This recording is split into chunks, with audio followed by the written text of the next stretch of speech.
বিংশ শতাব্দীর তরুণ প্রজন্মের কাছে বাংলার টলিউড ইন্ডাস্ট্রির অন্যতম কয়েকজন অভিনেতার নাম বলতে বললে জিৎ সোহমের পাশাপাশি চলে আসে নায়ক দেবের নাম। টলিউড ইন্ডাস্ট্রি যখন ঢালিউড মুভির দাপুটে মুখ থুবড়ে পড়েছিল, তখন একের পর এক ব্লকবাস্টার হিট মুভি নিয়ে দর্শক মনে জায়গা করে নেয় নায়ক দেব। টলিউড ইন্ডাস্ট্রির টপ গ্রোসিং মুভির তালিকাতে অধিকাংশ সময় দেব অভিনীত চলচ্চিত্রগুলি উপহার দিয়েছেন প্রেমের কাহিনী, আই লাভ ইউ, পাগলু, পরাণ যায় জ্বলিয়ারে, দুই পৃথিবী, যোদ্ধা, চাঁদের পাহাড়, বুনোহা সহ অসংখ্য জনপ্রিয় মুভি। যার মধ্যে কোনো ময়লা নেই। সম্প্রতি দেব অভিনীত খাদান সিনেমাটি নিয়ে বাংলা ভাষাভাষী সকলের মনে ব্যাপক আলোড়ন সৃষ্টি হয়েছে। দর্শকদের মনে কৌতূহল জেগেছিল কবে মুক্তি পাবে এই ছবিটি।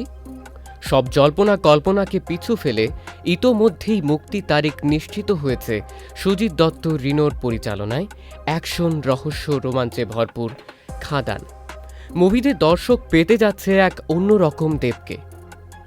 সর্দারি অত সিধা বাতলা, যে একা সব সয় ওই সর্দার হয়।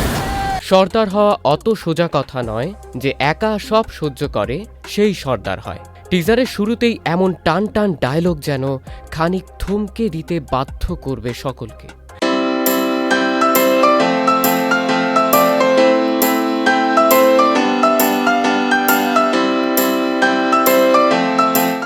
একই সঙ্গে দেবের হুঙ্কার, ফ্যামিলি নিয়ে ব্যস্ত আছি বলে কি ভাবছিস, অ্যাকশনটা ভুলে গেছি, ওটা আমারই কাজ বলে জ্বলন্ত বিড়ি নিমিষেই মুখে পুড়ে এক ঢোকে গিলে নেওয়া থেকে শুরু করে গাল ভর্তি দাড়ির লুক দেখে কিন্তু এক ঝলকে পুষ্পার, আল্লু অর্জুন অথবা কেজিএফের ইয়াশের কথা মনে পড়াতে বাধ্য করবে।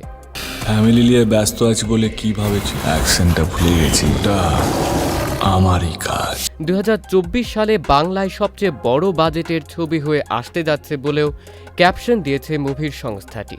কাজেই বোঝা যাচ্ছে এই মুভির মাধ্যমে অতীতের সকল রেকর্ড ভাঙতে চলেছেন দেব। টিজারে দেওয়া তথ্য মতে এবছরের ক্রিসমাসে বা বড়দিনের উৎসবের আগেই 20 ডিসেম্বরে বড় পর্দায় মুক্তি পাবে খাদান।